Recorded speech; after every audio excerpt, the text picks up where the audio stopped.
किसी ने बड़े कमाल की बात कही है कि कुछ भी काम बिना विचार किए नहीं करना चाहिए। कोई भी काम करने से पहले हमें सोच विचार कर लेना चाहिए।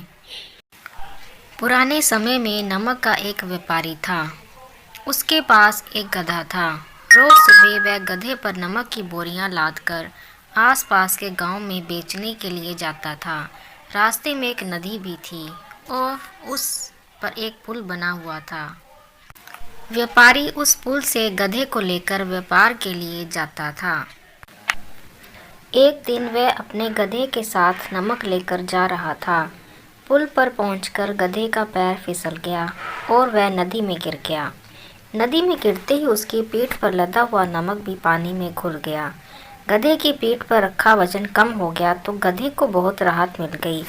उसने सोचा कि ये तो बहुत अच्छा हुआ, अब मुझे ज़्यादा वजन नहीं उठाना पड़ेगा। नमक घुलने की वजह से व्यापारी अपने घर लौट आया।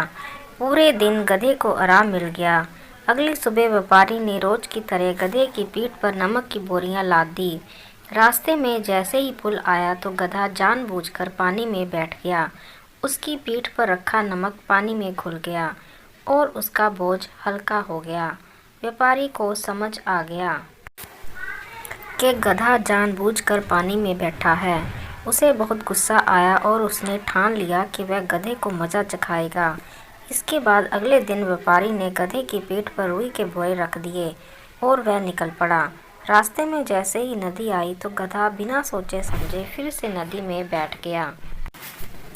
नदी में बैठते ही रुई गीली हो गई और उसका वजन बढ़ गया। अब उसे कई गुना अधिक वजन उठाना पड़ रहा था। उस दिन गधे ने सोच लिया कि आगे से वह ऐसा नहीं करेगा। दोस्तों, ये एक लोक कथा है। इस कहानी का सार यही है कि हमें गधे की तरह कुछ भी काम बिना विचार किए नहीं करना चाहिए। कोई भी काम करने से पहले हमें सोच विचार कर लेना चाहिए।